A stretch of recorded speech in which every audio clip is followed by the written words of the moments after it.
नमस्कार, पद्मिनी 24/7 में आपका स्वागत है। मैं हूं अर्चना मिश्रा। सबसे पहले एक नजर आज की हेडलाइंस पर।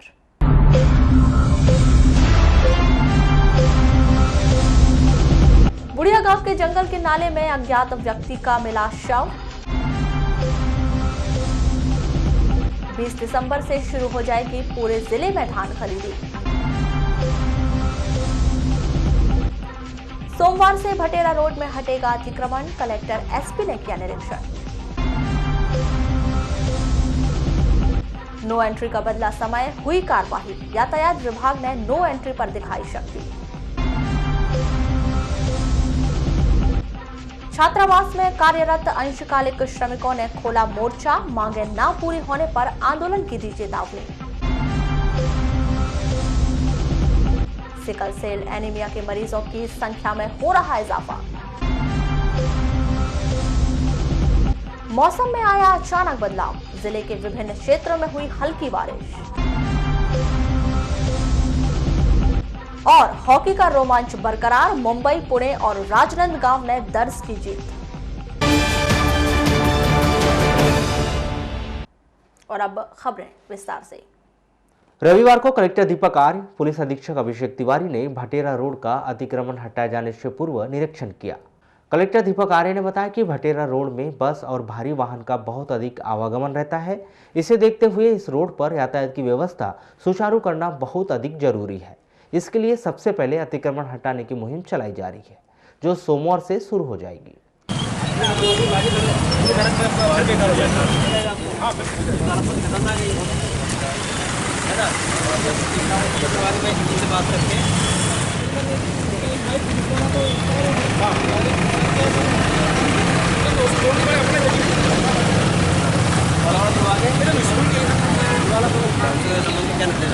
लगा सकते हैं क्या? हाँ, से पूछ लो या फिर इसको अलग से क्यों मांग रहा है? जब अपन उधर दें उधर बड़ा कारण है थोड़ा किलोमीटर करता है। हाँ सही बात है। क्यों रहता है बाहर? ये तो सबसे बड़ा कारण है। कितना भी सारा तोड़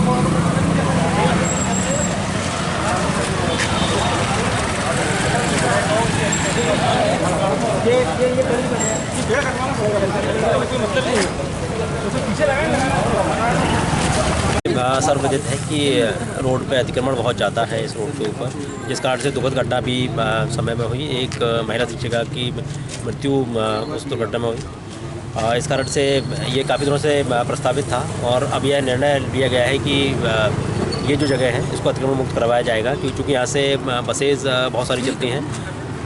इस कारण से रोड का सही होना बहुत आवश्यक है। उस कारण से रहवासियों को सुविधाएँ रहें और जो भी रहवासियों को सुविधाएँ यहाँ बनी रहें, अन्य नागरिक जो भी हैं शहर के, उनके लिए सुविधाएं बनी रहें। इस कारण से इस रोड पर जो भी अतिक्रमण करता है उनके ज़मीन को हटाया जाएगा। जो भी लोग व्यवसाय अपना करते हैं वो अपनी हद में व्यवसाय करें, अपना रोड लिमिट के बाहर जो राइट ऑफ वे होता है उसमें जाकर के व्यवसाय ना करें। इस कारण से अतिक्रमण हटाया जाएगा और कार्रवाई की जाएगी। उसी संदर्भ में आज निरीक्षण किया गया था। जो भी अतिक्रमण वाले स्थल उनको चिन्हांकित कर दिया गया है। कल से यह कार्रवाई अतिक्रमण हटाने की प्रारंभ हो जाएगी। जिले के भीतर 20 दिसंबर से समर्थन मूल्य पर धान खरीदी सभी केंद्रों पर शुरू हो जाएगी। वहीं दूसरी ओर जिले भर में धान खरीदी शुरू नहीं होने से किसानों और जनप्रतिनिधियों में आक्रोश का माहौल व्याप्त है। आपको बताएं कि शासन के द्वारा 4 दिसंबर से समर्थन मूल्य पर धान खरीदी शुरू कर दी गई। बावजूद इसके भी कि खरीदी के लिए बनाए गए 169 केंद्रों में से महज 104 केंद्रों पर ही धान खरीदी शुरू हो सकी है, जिस कारण किसानों में बहुत अधिक आक्रोश का माहौल है। कि गर्रा में जो गोदाम है, गोदाम में लोग किसान ला करके माल बेचें, तो ये बताइए कि 80 किलोमीटर दूर से पादरीगंज से जो आदमी जो किसान है 80 किलोमीटर दूर से ले जाकर के कैसे बेच लेगा, जब अपने अपने संस्था में धान बेचने के लिए इतना भारी भरकम भीड़ हो जाती है और किसान को 8-8 दिन अपने मतलब धान का वेट करना पड़ता है। तो वहां जाने के बाद तो किसान हमारे दूर वालों को कोई पूछने वाला नहीं है। इसलिए हम शासन से मांग कर रहे हैं कि हमारे निर्धारित सोसाइटी जहां जहां पर है, जहां हमारा खरीदी केंद्र है, वो खरीदी केंद्र शीघ्र ही प्रारंभ करके हम किसानों को राहत देना चाहिए। और यदि अगर ऐसा नहीं हुआ तो हम शासन प्रशासन दोनों के खिलाफ जन आंदोलन करेंगे, चक्का-जाम करेंगे। और धान खरीदी के विषय में कलेक्टर दीपक आर्य बताते हैं कि तकनीकी कारणों की वजह से सभी केंद्र में धान खरीदी शुरू नहीं हो सकी थी। 1-2 दिन के भीतर पूरे जिले के सभी केंद्रों में धान खरीदी का काम शुरू हो जाएगा। ये धान खरीदी के कुछ कारण थे जिस कारण से वो केंद्र स्थापित नहीं हो पाए थे। कुछ समितियां थीं जिनमें कि खरीदी गई धान का अंतर और जमा की गई धान का अंतर 1% से अधिक था, जो कि नीतिगत मामला है। इस कारण से वो स्टार्ट नहीं हो पाए थे। हम लोगों ने प्रयास किया, माननीय विधानसभा उपाध्यक्ष और माननीय खनिज मंत्री जी ने भी प्रयास इसके लिए किया। उसके बाद से हमको कल 45 समितियों की अनुमति और मिल गई है। इसके बाद हमारे 12 या 15 सेंटर्स और बचेंगे जो कि नहीं खुल पाएंगे, उनकी अनुमति के लिए हम प्रयासरत हैं, जल्दी वो मिल जाएंगे। तो सोमवार से आपके लगभग 150 के आसपास केंद्र प्रारंभ हो जाएंगे। 15 केंद्र और बचेंगे, 15 केंद्र अगले 2-4 दिन में। प्रधानमंत्री आवास योजना के अंतर्गत ग्रामीण भूमिहीन परिवारों को पट्टे प्रदान करने की योजना में लगातार देरी होती नजर आ रही है। नतीजा, बीते 1 वर्ष से जिले के भीतर 3585 आवेदकों ने आवास के लिए पट्टे का आवेदन लगाया है, जिनकी फाइलें कार्यालयों में अब भी अटकी हुई है। पट्टा नहीं तो मकान नहीं, ऐसे में शासन की योजना का लाभ भी इन्हें नहीं मिल पा रहा है। आंकड़ों पर गौर किया जाए तो अकेले बालाघाट तहसील के अंतर्गत आने वाले ग्रामों में 2315 आवेदकों ने पट्टे की मांग की है। कटंगी में 389, खैरलांजी में 47, किरणापुर में 56, लालबर्रा में 232, लांजी में 167 और वारासुनी में 389 हितग्राहियों पट्टे की मांग को लेकर कार्यालय के चक्कर लगा रहे हैं। इस विषय पर जिला पंचायत के वरिष्ठ अधिकारी यही जानकारी देते हैं कि मामला शासन स्तर का है। सभी के आवेदन वरिष्ठ स्तर पर भेज दिए गए हैं। जैसे ही पट्टे के वितरण के लिए कोई आदेश और भूमि स्वीकृत होती है तो हितग्राहियों को उसका लाभ दिया जाएगा। शनिवार की देर रात को गर्रा स्थित टोल नाके को शराब के नशे में धुत ड्राइवर ने ठोकर मार दी। घटना में बस पूरी तरह से क्षतिग्रस्त हो गई। स्थानीय जनों के अनुसार यह बस बालाघाट से भोपाल के मध्य चलती है। घटना के समय शराब के नशे में धुत कंडक्टर बस को चला रहा था। इस दौरान बस पूरी तरह से खाली थी। रात होने की वजह से कोई बड़ी दुर्घटना होने से बच गई।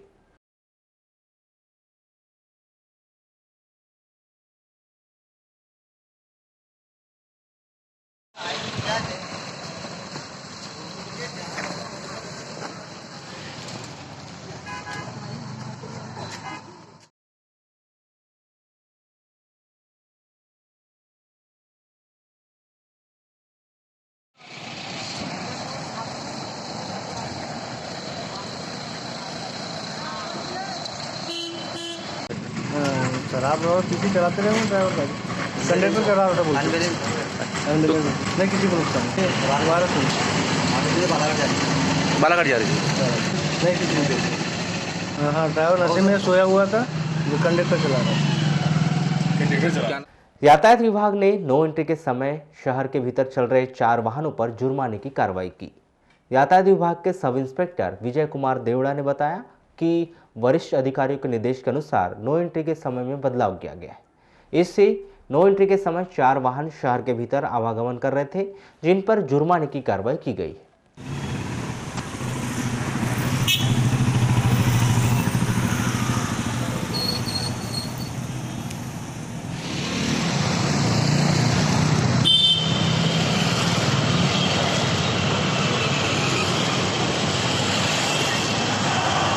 ये वाहन आज सुबह नो एंट्री में ये छुप के निकलने की कोशिश कर रहे थे। नो एंट्री में रात को आ चुके थे और नो एंट्री में चलते हुए मिले थे, जिन्हें अभी थाने लाया गया है और नो एंट्री का जो जुर्माना है इनसे वसूला जाएगा। अगर ये यहाँ पर वसूल देना चाहें तो ठीक है, नहीं तो न्यायालय कार्रवाई की जाएगी। अभी 4 वाहन पकड़े गए हैं और नो एंट्री का जुर्माना 5000 रुपये है। नो एंट्री का समय कल जो माननीय श्रीमान अतिरिक्त पुलिस अधीक्षक महोदय ने ट्रांसपोर्टर और बस यूनियन की मीटिंग ली थी, उसमें अभी नो एंट्री का टाइम सुबह 7 बजे से रात्रि 10 बजे का किया गया है। सर और भी गाड़ियाँ होगी सर ऐसी गाड़ियाँ अभी है जो नो एंट्री का जो नियम होता है कि अगर गाड़ी बंद है और अगर किसी के घर में व्यक्तिगत रूप के पास खड़ी है तो उससे हम कार्रवाई नहीं करेंगे, लेकिन अगर वो नो एंट्री में चलती पाई जाएगी तो उस पर कार्रवाई होगी। जिले में सिकल सेल एनीमिया के मरीजों की संख्या में लगातार इजाफा हो रहा है। जिला अस्पताल में सिकल सेल एनीमिया के करीब 300 मरीज पंजीकृत हैं, जिन्हें हर महीने रक्त की जरूरत होती है, जिसके कारण जिला अस्पताल प्रबंधन काफी परेशान है, क्योंकि हर मरीजों को रक्त उपलब्ध करवाना आवश्यक है। वहीं मरीजों की संख्या को देखते हुए दिसंबर माह से मरीजों को कलेक्टर दीपक आर्य के निर्देशों के तहत निःशुल्क रक्त की व्यवस्था की जा रही है। वहीं इस मामले में दूरभाष पर चर्चा के दौरान सिविल सर्जन RK मिश्र ने कहा कि पूर्व में सिकल सेल एनीमिया के मरीजों की संख्या काफी कम थी और लोगों को इस विषय में जानकारी नहीं थी। जागरूकता के चलते अब इस प्रकार के मरीज सामने आ रहे हैं जिन्हें जिला अस्पताल में निःशुल्क रक्त की व्यवस्था इस माह से की जा रही है। उन्होंने कहा कि काफी संख्या में जिला अस्पताल में रक्त की आवश्यकता पड़ती है, जिसके कारण आगामी माह में काफी दिक्कतें आ सकती हैं, जिसको लेकर कलेक्टर श्री आर्य से चर्चा की जा रही है। ओपन स्कूल बोर्ड के निर्देशों के तहत जिले के 5 परीक्षा केंद्रों में रुक जाना नहीं एवं ओपन स्कूल परीक्षा का आयोजन किया गया है, जिसके तहत आज स्कूल में कक्षा 10वीं के छात्रों ने गृह विज्ञान विषय की प्रायोगिक परीक्षा में हिस्सा लिया। इस संदर्भ में परीक्षा प्रभारी उमेश शर्मा ने बताया कि ओपन स्कूल बोर्ड के निर्देशों के तहत परीक्षा का आयोजन किया गया है, जिसका समापन 17 दिसंबर को किया जाएगा। आज ओपन स्कूल की हाई स्कूल की परीक्षा यहाँ पर दिनांक 6 दिसंबर से प्रारंभ हुई है और 17 दिसंबर को संपन्न होगी। आज गृह विज्ञान की प्रायोगिक परीक्षा आयोजित की गई है, जिसमें छात्र छात्राएं अपनी अपनी परीक्षाएं दे रहे हैं। यहाँ पर 5 सेंटर बनाए गए हैं। 3 सेंटर हैं ओपन स्कूल के रुक जाना योजना के अंतर्गत और 2 सेंटर बनाए गए हैं ओपन स्कूल के। अपनी लंबित मांगों को लेकर आज विभिन्न छात्रावासों में कार्यरत अंशकालिक श्रमिकों ने शासन के खिलाफ अपनी आवाज बुलंद करते हुए आंदोलन की चेतावनी दी है। रविवार को नगर के बूढ़ी स्थित कर्मचारी भवन में भारतीय मजदूर संघ के बैनर तले श्रमिकों ने आगामी कार्यक्रमों की रूपरेखा तैयार की। इस संदर्भ में संगठन पदाधिकारी कविता मेश्राम ने कहा कि छात्रावासों में पदस्थ श्रमिकों एवं अन्य श्रमिकों को आज तक नियमित नहीं किया गया है। वहीं वेतन वृद्धि भी नहीं की गई है, जिसके विरोध में आज श्रमिक लामबंद हुए हैं। मांगों को लेकर यहाँ पर बैठक की गई थी। मजदूर संघ साथी लोग हैं, इन लोगों का मतलब ये कहना है कि मतलब हम लोगों की मतलब रोजी बढ़ना चाहिए, हमारा जो वेतन है वो बढ़ना चाहिए, न्यूनतम वेतन मिलना चाहिए, बीमा की सुरक्षा मिलना चाहिए। कल को कोई दुर्घटना हो जाए तो मतलब कुछ सुरक्षा नहीं है या सुरक्षा के दायरे में आना चाहते हैं सभी लोग। इस विषय में यहाँ पे बैठक की गई थी। अगला कदम ये होगा हम लोग के मतलब सरकार के सामने कुछ प्रदर्शन करेंगे रैली के माध्यम से। या एक कार्य योजना तैयार की है आप? नहीं, अभी तो हम लोग सिर्फ मीटिंग ले रहे हैं अपने अंशकालीन भाइयों के साथ में। वहीं भारतीय मजदूर संघ के जिलाध्यक्ष राजेश वर्मा ने कहा कि यदि श्रमिकों की मांगों पर शासन प्रशासन के द्वारा विचार नहीं किया गया तो आगामी समय में उग्र आंदोलन किया जाएगा। आज भारतीय मजदूर संघ से संबंधित छात्रावासों में जो मजदूर हमारे जो काम करते हैं, उन जो अंशकालीन कर्मचारी हैं वो बहुत मजबूर और प्रताड़ित हैं। हर ग्रामीण क्षेत्रों में, ट्राइबल क्षेत्रों में दूर दूर दराज से यहाँ पे हमारे जो कर्मचारी आए हुए हैं, ये अंशकालीन कर्मचारी हैं और न इनको न्यूनतम वेतन मिलता, न सामाजिक सुरक्षा पेंशन का लाभ मिलता, जिनके संबंध में आज बैठक लेके हम लोगों ने इनका आज संगठन का गठन किया है, जिसको अंशकालीन श्रमिक संघ का नाम दिया गया है। और पूरे ज़िले में ऐसे हज़ारों कर्मचारी हैं जो अंशकालीन के रूप में काम करते हैं। शासन के नियम है कि इनको न्यूनतम वेतन दिया जाना चाहिए, लेकिन इनको न्यूनतम वेतन दिया जा रहा है, न सामाजिक सुरक्षा पेंशन बीमा का लाभ दिया जा रहा है। ऊपर से इनके साथ ये छात्रावासों में रहते हैं और 24 घंटे छात्रावास में रहकर काम करते हैं और इनको सिर्फ 5,000 रुपये जो है वो अंश मानदेय के रूप में शासन द्वारा दिया जाता है। वैश्य समाज सम्मेलन मध्य प्रदेश जिला इकाई द्वारा रविवार को वैद्य लॉन में आनंद मेले का आयोजन किया गया, जहां समाज के आजीवन सदस्यों की जिला बैठक का आयोजन कर वैश्य समाज के उत्थान, अब तक किए गए कार्य व आगामी समय में किए जाने वाले विभिन्न कार्यों सहित अन्य सामाजिक मुद्दों पर सविस्तार चर्चा की गई। आयोजित इस बैठक में समाज के प्रदेश अध्यक्ष और पूर्व मंत्री उमाशंकर गुप्ता सहित सामाजिक पदाधिकारियों ने समाज के उत्थान, संगठन को मजबूती प्रदान करने और सामाजिक बंधुओं को साथ लेकर चलने की बात कही। वैश्य समाज सम्मेलन मध्य प्रदेश की बालाघाट जिला इकाई ने आज यहाँ आनंद मेले का कार्यक्रम रखा है। इसी के साथ जिला बैठक है। हम सब जानते हैं कि वैश्य घटकों को एक करने का एक संगठन पूरे मध्य प्रदेश में काम कर रहा है। सभी जिला, संभाग, तहसील और पंचायतों तक इस संगठन का फैलाव है। वैश्य बंधुओं को संगठित कर उनके कल्याण के काम करना, उनमें सुरक्षा का भाव पैदा करना, एक दूसरे का सहयोग करना, इसका हमारा मूल उद्देश्य है। इसी के तहत अनेक प्रकार के कार्यक्रम विभिन्न जिलों में होते हैं। आज बालाघाट इकाई ने एक नया कार्यक्रम आनंद मेले का यहाँ कार्यक्रम रखा है और उस अवसर पर मैं बालाघाट इकाई को बधाई देता हूँ। विश्व के सुख, शांति और समृद्धि के लिए दिगंबर जैन पंचायत बालाघाट द्वारा शीतकालीन चौमास का आयोजन किया गया था, जिसका समापन कर रविवार को 108 तपोमती माता का संघ वारासिवनी के लिए विहार कर गया। आपको बता दें कि संयोजक पिंटू जैन द्वारा आयोजित इस शीतकालीन चौमास के आयोजन के लिए श्री 108 तपोमती माता सिवनी से बालाघाट आई थी, जिन्होंने लगभग 7-8 महानगर में निवास कर पूरे विश्व की सुख, शांति व समृद्धि के लिए शांति विधान, चक्र विधान सहित अन्य धार्मिक कार्यक्रम व अनुष्ठान संपन्न किए। आयोजित इस शीतकालीन समाज के समापन के साथ रविवार को श्री 108 तपोमती माता के साथ 11 अन्य माताएं व 3 दीदियों का संघ वारासिवनी के लिए विहार कर गया, जहां वे 2 दिन रहेंगी, जिसके बाद माताजी का संघ डोंगरगढ़ के लिए रवाना होगा। पूर्ण तपोमती माताजी का संघ का चौमासा शीतकालीन खत्म हुआ है और उन्होंने वारासिवनी की तरफ प्रस्थान किया है जी। वहाँ पे कुछ आयोजन होगा? ये अब वहाँ 2 दिन वो वारासिवनी में रहेंगी, उसके बाद फिर वो आगे डोंगरगढ़ के लिए 8 से 9 महीने रही हैं। लामता थाना अंतर्गत ग्राम बुढ़िया गांव के जंगल स्थित मरघट नाला के पास एक अज्ञात व्यक्ति की नग्न अवस्था में लाश देखे जाने से क्षेत्र में सनसनी फैल गई। 15 दिसंबर की शाम को मिली सूचना पर लामता पुलिस ने मौके पर जाकर तस्दीक शुरू की। वहीं एफएसएल टीम के द्वारा भी मौके पर पहुंचकर जांच पड़ताल की जा रही है। इस व्यक्ति की मौके पर शिनाख्त नहीं हो पाई है। प्रथम दृष्टया अज्ञात व्यक्ति की गला घोंटकर हत्या किए जाने की संभावना जताई गई है। मामले की जांच पुलिस के द्वारा की जा रही है। प्रदेश के विभिन्न जिलों में मौसम में आए बदलाव का असर बालाघाट जिले में भी देखने को मिला, जहां शनिवार को सुबह से ही जिला मुख्यालय सहित अन्य ग्रामीण अंचलों में हल्की बारिश शुरू हो गई और जिले के विभिन्न हिस्सों में रुक रुक कर बारिश होने का दौर दिन भर बदस्तूर जारी रहा, जिसके चलते वारासिवनी सहित जिले के विभिन्न क्षेत्रों में सर्द हवाओं के चलने से ठिठुरन भी महसूस की गई। अचानक मौसम में आए बदलाव से किसानों के खेत खलिहानों में रखी धान की खरई भीगने से गाहनी कार्य बुरी तरह से प्रभावित हो गया है। वारासिवनी स्थित रानी अवंतीबाई स्टेडियम में क्षत्रिय पवार समाज के तत्वाधान में आज क्षत्रिय पवार समाज सद्भावना क्रिकेट मैच का आयोजन किया गया। वारासिवनी एवं बालाघाट पवार समाज के वरिष्ठ जनों के बीच सद्भावना मैच खेला गया, जिसमें बालाघाट ने जीत हासिल की। इसके बाद क्षत्रिय पवार समाज युवा वर्ग वारासिवनी बालाघाट के बीच मैच खेला गया, जिसमें वारासिवनी बालाघाट के वरिष्ठ एवं युवा वर्ग के खिलाड़ियों ने बेहतर खेल का प्रदर्शन किया। सद्भावना राजा भोज मैत्री मैच का शुभारंभ एफसीआई ग्राउंड से हुआ था।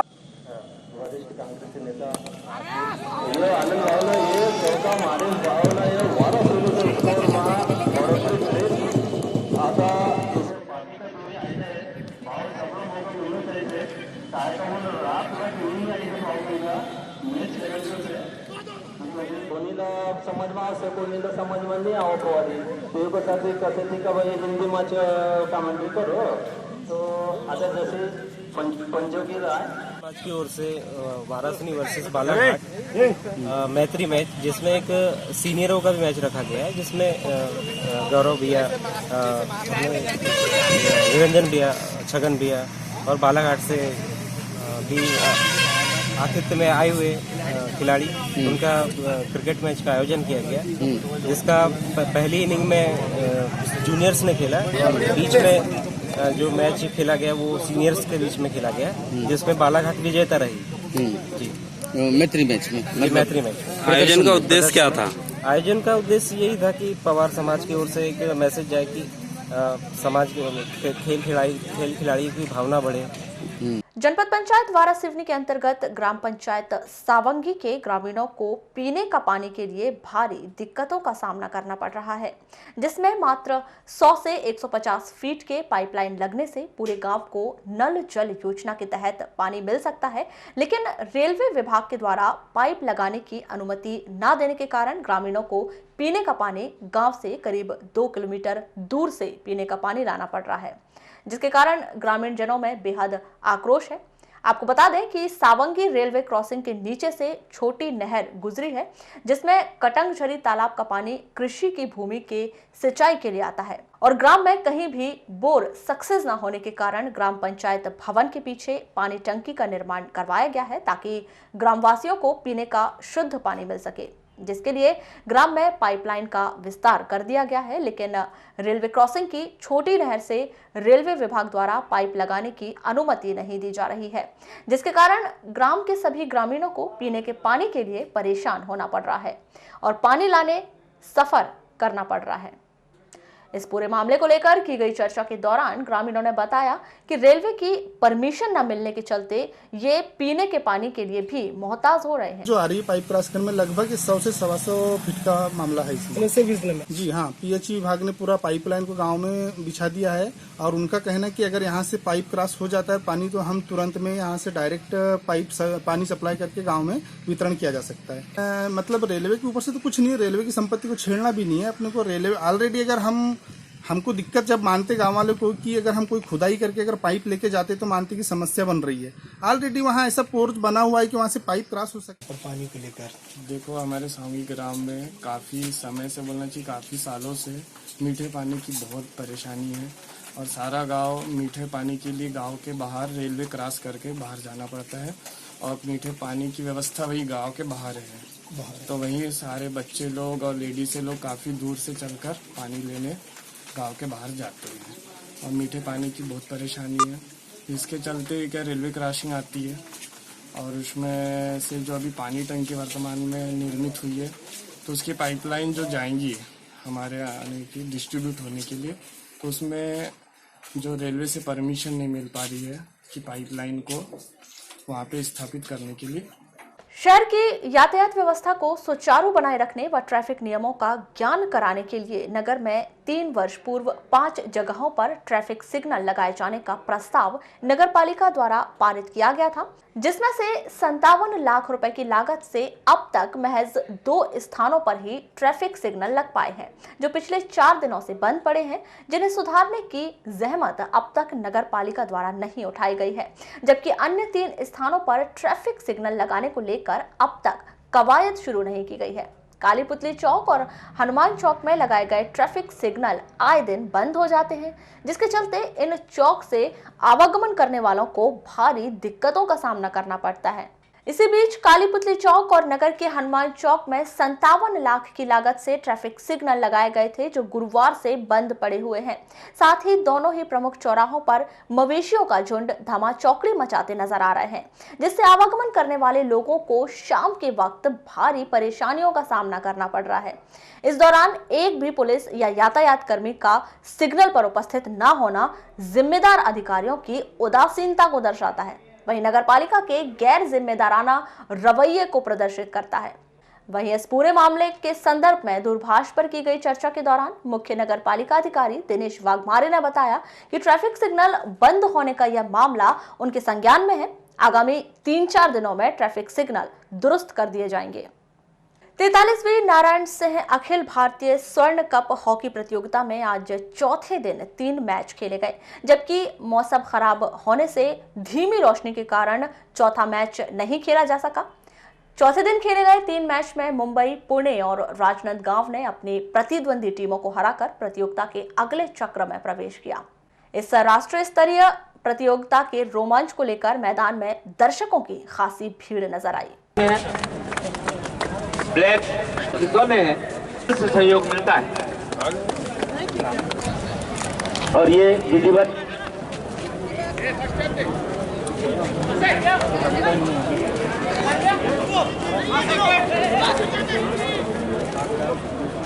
आप सुझाएं आदरणीय गौरी शंकर जी सेन का पुष्पांजलि स्वागत करें।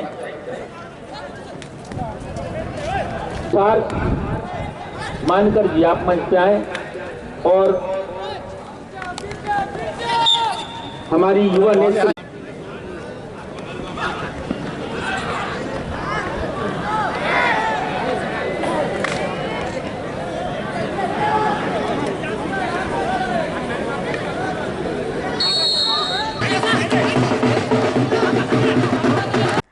बुलेटिन के अंत में एक बार फिर नजर डालते हैं आज की हेडलाइंस पर।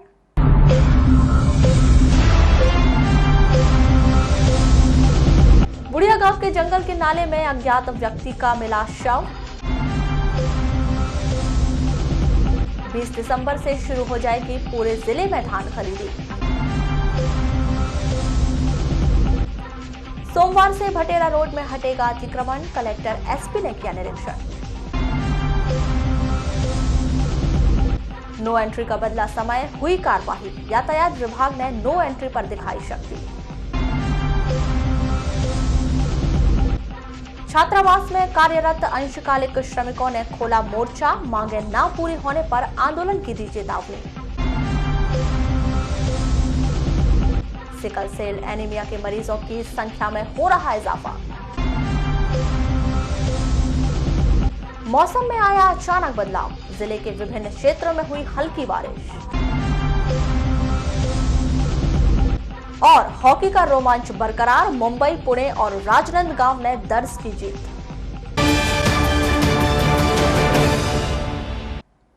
तो ये थी अभी तक की खास खबरें। अगली न्यूज बुलेटिन के साथ फिर मुलाकात होगी, तब तक के लिए नमस्कार।